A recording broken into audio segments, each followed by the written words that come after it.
ஈடு செய்ய முடியாத இழப்பு, வரலாறு காணாத வெற்றி, இதெல்லாம் தொடர்ந்து பயன்படுத்தப்படுகிற ஒரு சொற்கள். ஆனால் இது வரலாறு காணாத வெற்றி அல்ல, வரலாற்றை மாற்றிய வெற்றி. வரலாற்றை மாற்றிய வெற்றி. வெற்றி. அதாவது காங்கிரஸ் கட்சியோட கூட்டணி உடன்பாடு ஏற்பட்ட உடனே முதலமைச்சர் இப்படி செய்வார். இந்த செய்கை நிறைய செய்கை காமிச்சாங்க. திமுகவுடைய முதலமைச்சராக இருந்த திரு மு.க. ஸ்டாலின் அவர்களை வென்ற திரு வி.எஸ். பாபு அவர்கள் இப்படி வைக்கிறார் பனையூர்ல இப்படின்னாரு. ஆமாம், அவருடைய செய்கை எதை காட்டுது சார்? முதலமைச்சர் காட்டுனது என்னது? முடிச்சிட்டேன் அப்படின்னு. முடிச்சிட்டேன்னு அதே மாதிரி தான் இது. இல்லை, இது கதம் கதம் கதம் முடிச்சிட்டேன். கோட்டைகள் சரிகின்றன, கொத்தளங்கள் நொறுங்குகின்றன, சரித்திரம் திரும்புகின்றன, சந்தடி ஓய்கின்றன, உறக்கம் கலைகின்றன, உணர்வுகள் பூக்கின்றன, மொட்டுகள் மலருகின்றன, கட்டுகள் அவிழ்கின்றன, விட்டு விடுதலையாகி பறந்த தமிழக வெற்றி கழகத்தின் கொடி கோட்டையில் ஏறப்போகிறது என்கிற அந்த காட்சியை காண நாஞ்சில் சம்பத் ஆவலோடு காத்திருக்கிறேன். ஒரு குடும்ப அரசியல் என்கிற ஒரு கோரமான அரசியலுக்கு தமிழ்நாட்டு மக்கள் முடிவெழுதியிருக்கிறார்கள் என்பதையும் தாண்டி, சாதி சமயம் தாண்டி தமிழ்நாட்டு மக்கள் சிந்திக்கிறார்கள் என்பதற்கு தாவேகாவினுடைய வெற்றி ஒரு அடையாளம். தாவேகா என்று சொல்லுவதற்கே முதலமைச்சர் எந்த நாளும் முன் வந்ததில்லை. உத்தமபுத்திரன் உதயநிதியும் தாவேக்கான்னு சொல்ல மாட்டான். புதிய அடிமைகள், அட்டை கத்திகள்னா. இன்னைக்கு தாவேக்காவினுடைய பேரை உச்சரிக்காமல் அவர்களால் இருக்க முடியாது என்கிற ஒரு நிலைமைக்கு மகாபாரத குருஷேத்திரத்தில் அர்ஜுனனுக்கு தன்னுடைய விஸ்வரூபத்தை காட்டிய கண்ணனைப் போல எங்கள் தலைவர் 21ஆம் நூற்றாண்டில் ஒரு கண்ணனாக விண்ணுக்கு மண்ணுக்கு அவதாரம் எடுக்கின்றார்.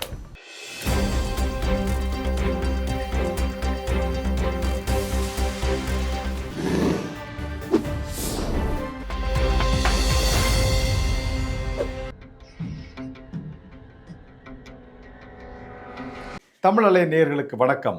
இன்றைய சந்திப்பில் நம்மோடு இணைந்திருப்பவர் தமிழக வெற்றி கழகத்தின் பரப்புரை செயலாளர் திரு நாஞ்சில் சம்பத் அவர்கள். அவர்களை வரவேற்பதில் மகிழ்ச்சி. வணக்கம் சார். வணக்கம். ரொம்ப மகிழ்ச்சியா இருக்கீங்க போல. ஒரு மேசிவ் விக்டரி பெற்றிருக்கீங்க. அதாவது வரலாறு காணாத வெற்றின்னு சும்மா சொல்லுவாங்க.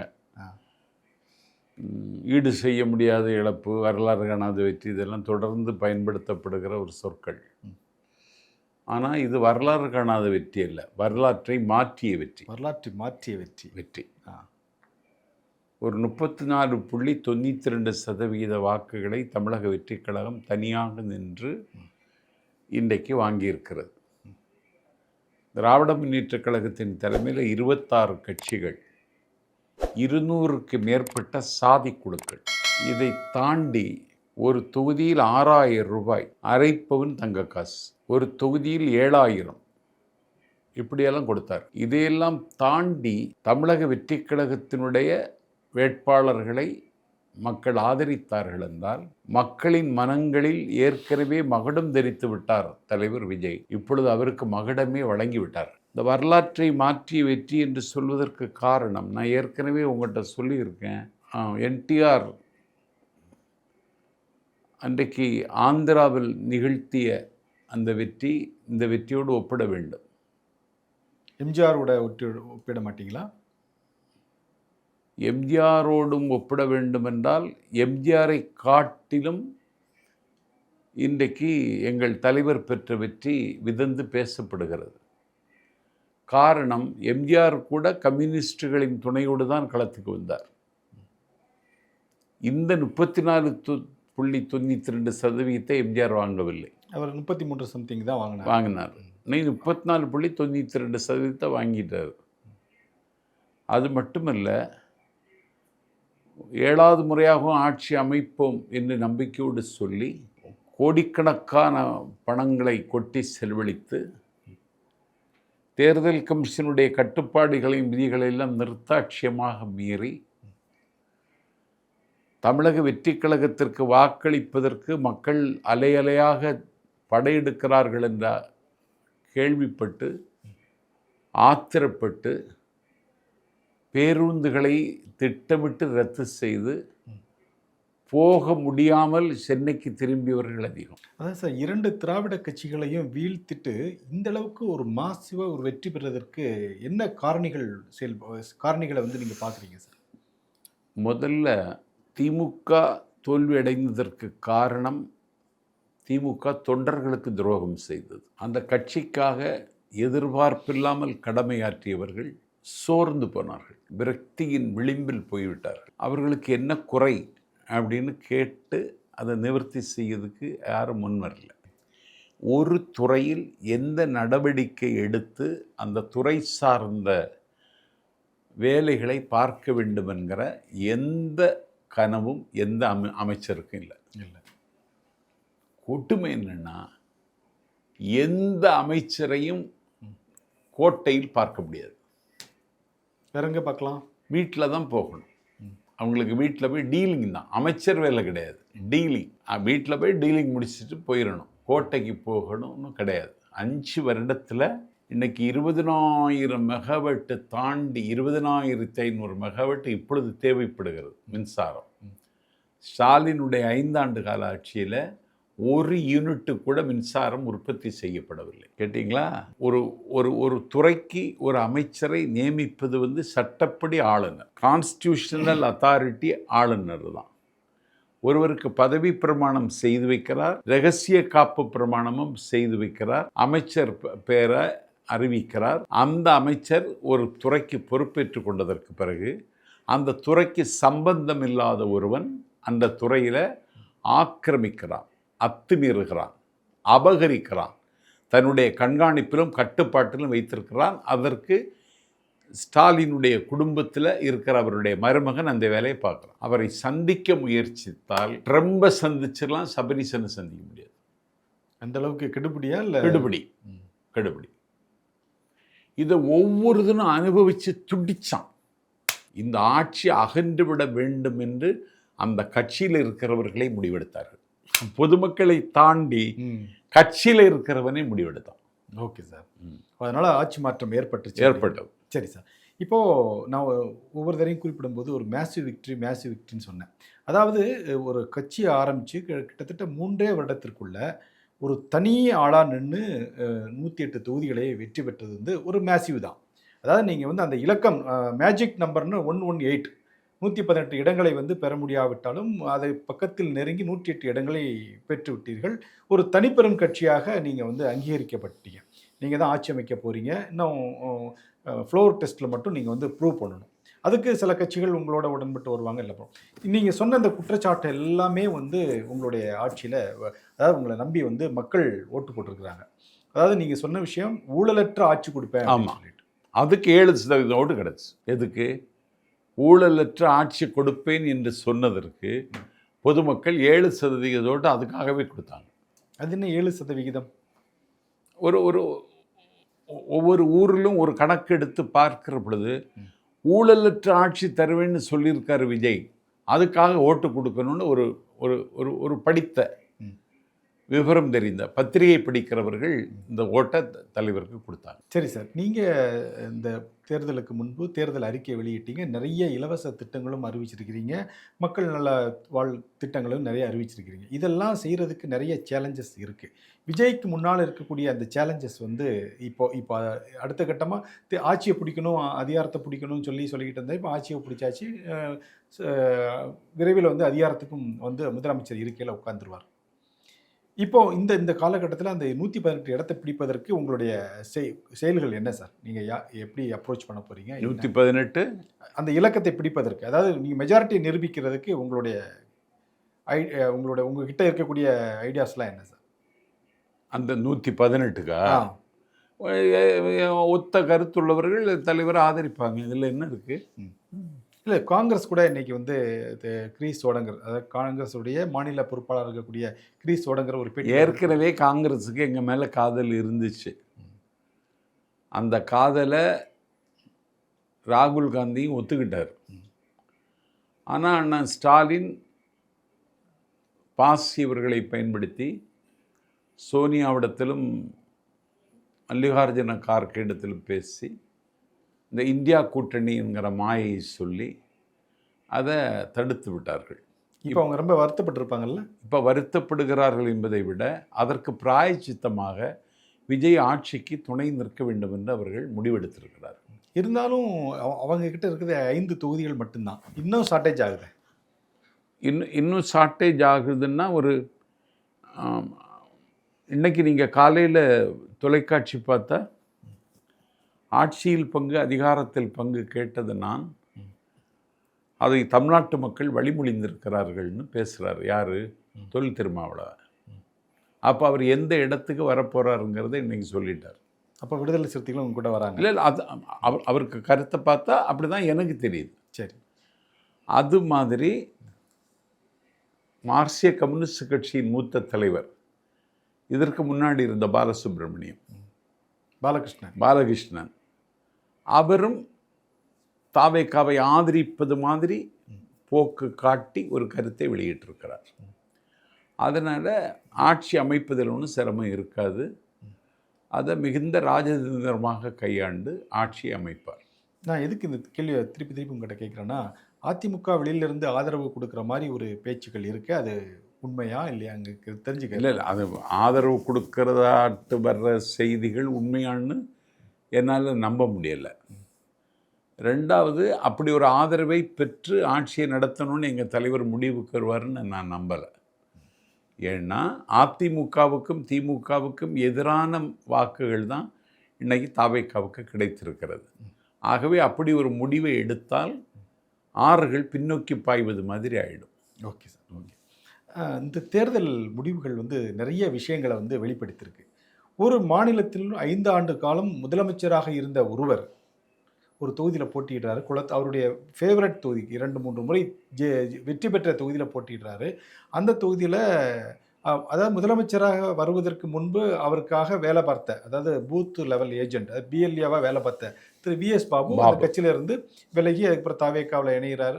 அதிமுகவில் இணைஞ்சார். அதிமுகவிலேருந்து ஒத்து வராமல் தாவேக்காவில் இணைஞ்சு இன்னைக்கு ஒரு முதலமைச்சரையே ஒரு தாவேக்கா வேட்பாளர் தோற்கடிச்சிருக்கிறாரு. அதுதான் சொன்ன வரலாற்றை மாற்றிய வெற்றின்னு. இது 1967 ஒரு முதலமைச்சர் தோற்றார். அவருக்கு பேர் பக்தவத்சல். தோற்கடித்தவருடைய பேர் டி ராஜரத்னம். அதற்கு பிறகு 67 அதே இதில் கர்ம வீரர் காமராஜரை தோற்கடித்தார். அவருடைய பேர் மாணவர் தலைவர் சீனிவாஸ். இன்னைக்கு பாபு என்கிற உலகத்திற்கு அறிமுகம் இல்லாதவர், அந்த தொகுதியில் எல்லாருக்கும் அறிந்தவர், ஒருவனுக்கு ஆபத்து என்றால் ஆபத்து உதவி மாதிரி இயங்குகிறவர். இன்னைக்கு அவரை நம்பி, தலைவர் விஜயை நம்பி குளத்தூரில் அவரை வெற்றி பெற வைத்து விட்டார்கள். அண்ணன் ஸ்டாலின் அந்த தொகுதியில் வெற்றி பெறாமல் போனதற்கு இன்னொரு காரணம், திமுக இதை பரிசீலிக்க வேண்டும், சேகர்பாபு.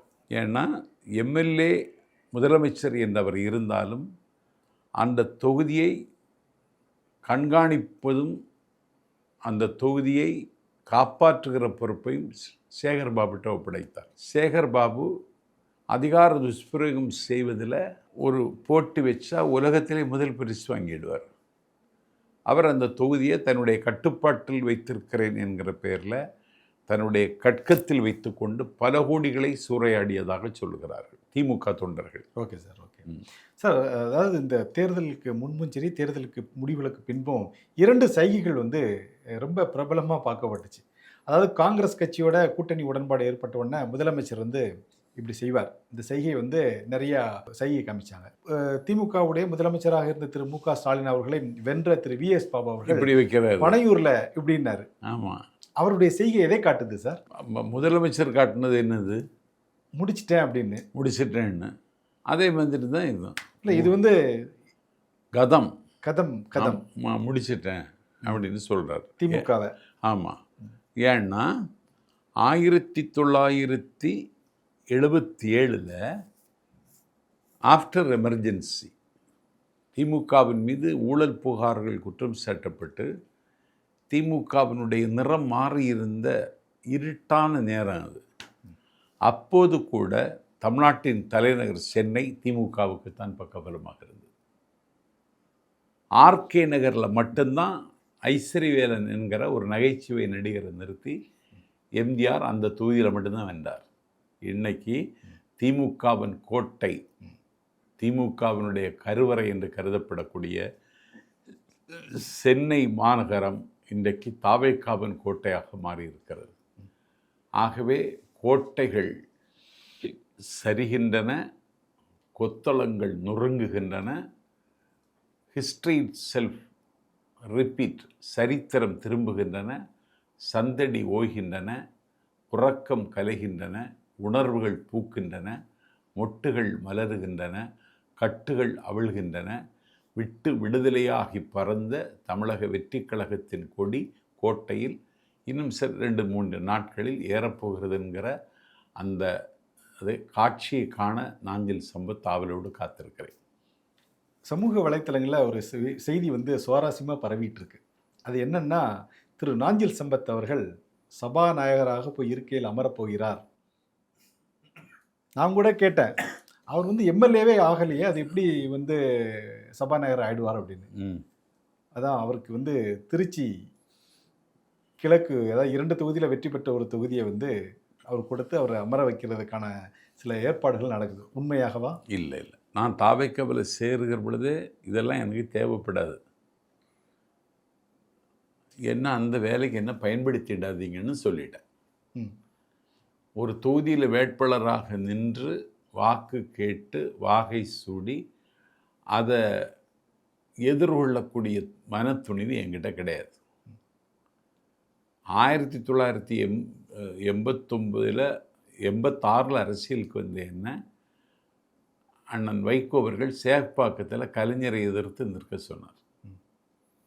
நான் முடியாதுன்ட்டேன் 2001. அப்போது அப்படின்னா 1000 விளக்கில் ஸ்டாலினை நில்லுங்க சம்பத்தினார், முடியவே முடியாதுன்ட்டேன். அப்படின்னா புரசை பக்கத்தில் ரெங்கநாதனை நில்லுங்கன்னார், முடியவே முடியாதுன்ட்டேன். என்ன கேட்டால் என்ன சொன்னாலும் முடியாதுங்கிறீங்க, முடியவே முடியாது. தேர்தலில் நிற்க வைக்கணும்னு சொல்லி நீங்கள் என்ன நினச்சிங்கன்னா உங்கள் கூட நான் இருக்கவும் முடியாதுன்னு சொன்னால என்னை விட்டுட்டார். அது மாதிரி சபாநாயகர் என்கிற பதவி நல்ல பதவி தான், உங்களுக்கு ரொம்ப பொருத்தமாக இருக்கு. எனக்கு பொருத்தமாக இருக்குங்கிறதும் உண்மை தான். ஏன்னா அதில் காளிமுத்திரன் இருந்தார், தமிழ் குடிமகன் இருந்தார், பழனிவேல் ராஜா இருந்தார். நான் மாணவனாக இருக்கிற காலத்தில் புலவர் கோவிந்தன்னு ஒரு ஆள் இருந்தார், செய்யாறில் வெற்றி பெற்றவர். சேடப்பட்டி முத்தையா இருந்தார், PH பாண்டியன் இருந்தார். ஆமாம், அதை விட இவங்கெல்லாம் தமிழ் சார்ந்த அடையாளத்தை அதில் நிலைநிறுத்தியவர்கள். அது மாதிரி எல்லாம் பேச என்னால் முடியும். அதனால தான் உங்கள் பேர் அடிபடுதோ? எவன் கட்டி விட்டான்னு தெரியல, அதில் எனக்கு உடன்பாடும் இல்லை. அப்படியா? சரி, ஒருவேளை கட்டாயப்படுத்தி நீங்கள் இருந்தால் ரொம்ப பொருத்தமாக இருக்குன்னு தாவேக்காவுடைய தலைவர் திரு விஜய் ஆசைப்படுறாருன்னா சொன்னால் கூட நான் விட்ட சொல்லிவிடுவேன். அவ்வளோ பெரிய சுமையெல்லாம் எனக்கு மெலிந்த தோலை ஏற்றிடாதீங்கன்னு சொல்லிவிடுவேன். அதாவது குருவி தலையில் பணம்பழத்தை வச்சு வைக்காதீங்க அப்படின்னு சொல்லிவிடுவேன். அதாவது தேர்தலுக்கும் உங்களுக்கும் சம்பந்தம் இல்லை. சரி, இந்த பரப்புரை செயலாளர், அதாவது நீங்கள் தேர்தல் நான் சுற்றிக்கிட்டே தான் இருப்பேன். தேர்தல் பரப்புரையில் நீங்கள் ஒரு வானம்பாடியாக வாழணும்னு முடிவெடுத்து நிறைய இடத்துக்கு பிரச்சாரத்துக்குலாம் போனீங்க. இந்த மாற்றத்தை நீங்கள் உணர்ந்தீங்களா? உணர்ந்துட்டேன். எப்படி? ஏன்னா நான் கரூரில் பேசினேன் 80 அடி சாலையில். அப்போது திமுகவுக்கு பாடுபட்டவர்கள் எப்படியெல்லாம் இன்னைக்கு தாழ்ந்து நிலை தடுமாறி தத்தளிக்கிறார்கள்னு ஒரு பட்டியல் அங்கே வெளியிட்டேன். தலைவர் விஜய் பேசினால் ஒரு கூட்டம் வரும். நாஞ்சில் சம்பத்துக்கு 80 அடி சாலையில் கூட்டம் வந்துச்சு. அன்னைக்கே நான் சொல்லிட்டு வந்தேன், செந்தில் பாலாஜி இந்த தொகுதியில் நிற்க மாட்டான். செந்தில் பாலாஜி கோயம்புத்தூர் தப்பி ஓடிட்டான். இன்னைக்கு ஒருத்தனை நிப்பாட்டி 3வது இடத்துக்கு வந்திருக்கான். இதை நான் தேர்தல் காலத்தில் நான் எல்லா இடமும் என்னுடைய பிரச்சாரம் செய்கிற இடத்துல பார்த்தேன். நான் மாதவரத்தில் 3 இடத்துல பேசினேன். மாதவரம் தொகுதியில் அங்கே ஒரு மகா ஆள் இருக்கான், உனக்கு பேர் மாதவரம் சுதர்சனம். சுதர்சனம். சுதர்சனம். இன்னொருத்த மாதவரம் மூர்த்தி, அவன் அமைச்சராக இருந்தவன், இவன் தொடர்ந்து எம்எல்ஏயாக இருக்கிறவர் மாதவரம் சுதர்சனம். பெரிய பண முதலைகள், நில திமிங்கலங்கள். அந்த கிருஷ்ண முதலமைச்சர் வீடு இருக்கிற இடம் சித்திரஞ்சந்தாசில் காலையில் போய் எங்கள் தோட்டத்து பசுவுக்கு பால், எங்கள் தோட்டத்தில் உள்ள முருங்கன்னு கொடுக்குறவனுக்கு வேலை தான் மாதவரம் சுதர்சனம் பார்த்த வேலை. இன்றைக்கி ஆச்சரியப்படுவீங்க, பிரபுன்னு ஒரு தம்பி வழக்கறிஞர் 83,000 வாக்கு வித்தியாசத்தில் மாதவரம் சுதர்சனத்தை வீழ்த்திட்டான். இது வந்து மாதவரத்தில் மட்டும் நடக்கலையே, காட்பாடியில் நடந்துச்சு, குமாரபாளையத்தில் நடந்தது. இந்த மாதிரி முன்னாள் அமைச்சர்களும் இல்லை, காட்பாடியில் நடந்தது பெரிய அதிசயம். அதாவது தொடர்ந்து ஜெயித்து, அதாவது திமுகவில் வந்து என்னைக்கு மெம்பர் ஆனாரோ, என்னைக்கு சட்டமன்ற தேர்தலில் போட்டிட்டாரோ அதிலிருந்து வெற்றி பெற்று வந்தவர் ஒரே இல்லை ஒரு சுனாமியில் அடிச்சுட்டு போன மாதிரி அடிச்சுட்டு போயிடுச்சு. இதுக்கெல்லாம் என்ன காரணங்க சார்? அதாவது இல்லை, நான் வேலூரில் ஒரு நிகழ்ச்சிக்கு, ஒரு இலக்கிய நிகழ்ச்சிக்கு போயிருந்த பொழுது அந்த வேலூரில் அவர் தான் பெரியவர். அவர் என்ன சொன்னார், யார் சொத்து விற்றாலும் துரைமுருகன் தான் வாங்குறான். எவ்வளோ கோடி சொத்து இருக்கும்னு கேட்டேன். ஒரு 10,000 கோடி சொத்து இருக்குங்கிறார். அவருக்கு மகன் தான் அங்கே எம்பி. அந்த அந்த சாம்ராஜ்யம் இன்றைக்கு சரிந்திருக்கிறது. ஒரு குடும்ப அரசியல் என்கிற ஒரு கோரமான அரசியலுக்கு தமிழ்நாட்டு மக்கள் முடிவெழுதியிருக்கிறார்கள் என்பதையும் தாண்டி, சாதி சமயம் தாண்டி தமிழ்நாட்டு மக்கள் சிந்திக்கிறார்கள் என்பதற்கு தாவேகாவினுடைய வெற்றி ஒரு அடையாளம். ஓகே சார், இந்த விஷயத்தை சாதியினுடைய சாயமும் சமயத்தினுடைய நிழலும் தழுவாத ஒரே தலைவர் எங்கள் தலைவர் விஜய் தான். ஓகே சார், இது தொடர்பானது ஒரு கேள்வி தான் சார். அதாவது வேட்பாளர் யாருன்னே தெரியாது. அதே மாதிரி காசு வந்து பணம் தாவேகா தரப்புல கொடுக்கப்படலை. உங்களுடைய தலைவர் திரு வேட்பாளர்களுக்கே கொடுக்கல. ஆமாம், அதாவது உங்களுடைய தலைவர் விஜயும் நான் மாநிலத்தில் இருக்கக்கூடிய எல்லா தொகுதி 200 தொகுதி பிரச்சாரம் போகல. இருந்த போதும் இந்த ஒரு வெற்றி எப்படி சாத்தியமாச்சு சார் உங்களுக்கு? அதாவது திமுகவும் அதிமுகவும் அகற்றப்பட வேண்டும் என்பதில் வாக்காளர்கள் தெளிவாக இருந்தார்கள். இதற்கு முகம் தர வந்தவர்களெல்லாம் எங்கிருந்து திரும்பி வந்தார்களோ அந்த இடத்திற்கே திரும்ப போய்விட்டார்கள். எப்பொழுதுமே பறவைகள் முட்டைக்கு திரும்புவதில்லை. ஆனால் தமிழ்நாட்டில் எல்லா பறவைகளும் முட்டைக்கு திரும்பின. ஆனால் முட்டைக்கு இவன் திரும்ப மாட்டான், இவன் தனித்தன்மையோடு நிற்பான் என்று சொல்லி மக்கள் அவரை நம்பினார்கள். அந்த நம்பிக்கையின் வெளிப்பாடு தான் இந்த வெற்றி. இப்பொழுது தமிழ்நாட்டினுடைய அடையாளமாக விஜய் மாறிவிட்டார். உலகம் பூரா இருக்கிற தமிழர்கள் இதை ஆச்சரியத்தோடு பார்க்குறாங்க. தமிழ்நாட்டினுடைய அடையாளம்னு நமக்கு நிறைய இருக்குது. ஆனால் இன்றைக்கி தமிழ்நாட்டினுடைய அடையாளம் விஜய். ஒரு விமர்சனம், கேலி, கிண்டல் என்பதை தாண்டி தாவேகா என்று சொல்லுவதற்கே முதலமைச்சர் எந்த நாளும் முன் வந்ததில்லை. உத்தமபுத்திரன் உதயநிதியும் தாவேக்கான்னு சொல்ல மாட்டான். புதிய அடிமைகள், அட்டை கத்திகள்னா.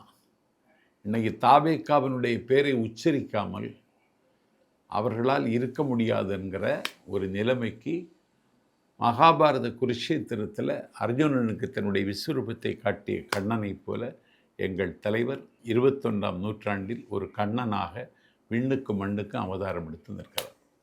Super sir. இப்போது உங்கள் தலைவர் கேட்டார், எல்லா பிரச்சார மேடையிலையும் எனக்கு ஒரே ஒரு வாய்ப்பு தாருங்க, நான் வந்து தமிழ்நாட்டை வந்து ஒரு சிறந்த மாநிலமாக்கி காட்டுறேன், சட்டம் ஒழுங்கு பிரச்சனையாகட்டும், ஊழல் ஆகட்டும், எல்லாத்தையும் ஒழிச்சு காட்டுறேன். பட் இதுக்கெல்லாம் உங்களுக்கு முன்னால் இருக்க நிறைய சேலஞ்சஸ், பெரிய சேலஞ்ச். இப்போ வந்து மக்கள் நீங்கள் கேட்ட மாதிரி ஆட்சி உங்ககிட்ட கொடுத்துட்டாங்க. பெரிய சேலஞ்சு. ஏன்னா இப்போ தமிழ்நாடு வந்து இன்றைய நிலைமைக்கு கிட்டத்தட்ட 11 லட்சம் கோடி கடனில் இருக்குது. நீங்கள் வந்து நிறைய திட்டங்கள்லாம் அறிவிக்கிறதா சொல்லியிருக்கீங்க. மகளிருக்கு திருமண உதவித்தொகை, 1 கிராம் தங்கம், 25,000 ரூபாய், இது மாதிரி நிறைய திட்டங்கள் 6 சிலிண்டரு 6 சிலிண்டரு மாநிலம் விட்டு, அதாவது மாவட்டம் விட்டு மாவட்டம் போகிறது, பேருந்துல பேருந்து, மாணவர்களுக்கு உதவித்தொகை, இந்த மாதிரி நிறைய திட்டங்கள் அறிவிச்சிருக்கீங்க. ஏற்கனவே நாடு வந்து 10 லட்சம் கோடி 11 லட்சம் கோடி ரூபாய் கடன்ல இருக்கு. இதெல்லாம் எப்படி சமாளிக்க போறீங்க? இதுக்கு உங்களுக்கு முன்னால் இருக்க பெரிய பெரிய சவால்கள் எல்லாம் நீங்க எல்லாத்துக்குமே டாக்ஸேஷன் அண்ட் டிஸ்ட்ரிபியூஷன், இதுக்கு பேர் தான் நிர்வாகம், வேற ஒன்றும் கிடையாது. வரி வசூலித்து தான் சர்க்கார் நடத்தணும். அண்ணா சொன்னார், முழுவீர் காணாதார் முதுகெலும்பு முறிய பாடுபடுவோர் வாழ்வின் சுவை காணார் வலியூரின் பகடைக்காய்கள் ஓடப்பர் இவரெல்லாம் தருகின்ற வரிப்பணம் தான் கோட்டையாய் கொடிமரமாய் பாதையாய் பகட்டுகளாய் அமல் நடத்தும் அதிகாரிகளாய் அறிவு பெறாமையும் கூடங்களாய் விளங்குகின்றனர் அண்ணா. அதனால் எங்கே நம்ம வேஸ்ட் ஆகியிருக்குன்னு இதில் யோசிக்கணும். இப்போ இத்தனை சொத்து இவங்க வச்சுருக்காங்கன்னா இது எங்கேருந்து இவங்க கொண்டு வந்தாங்க? ஒரு ஆள் சொல்லுகிறார் 50,000 கோடி இருக்கும். முன்னாள் நிதியமைச்சரே சொன்னார் 30,000 கோடி ரூபாய் ஒரு வருஷத்தில் இருக்குன்னு சொன்னார். அப்போது அந்த வழியை கண்டு அடைச்சிட்டா ஒரு ஓட்டை அடைச்சிடலாம். அதுதான் ஸ்டாலின் டாக்ஸ்ன்னு சொன்னார் தலைவர். இதை உடைச்சிடணும். முதல்ல உடைச்சிட்டா நிதி வருகிற வாசல் திறந்துடும், மகாலட்சுமி வந்துடுவா. நாடாளும் பிரதமர் எங்கள் தலைவரை வாழ்த்தியது மட்டுமல்ல, தமிழ்நாட்டுக்கான தேவைகளை நிறைவு செய்வதில் நான் மிகுந்த ஆர்வமாக இருக்கிறேன் என்று பிரதமர் அறிவித்தார். உங்களுக்கு என்ன சப்போர்ட் தேவை அதை செய்கிறேன்னு சொன்னார்.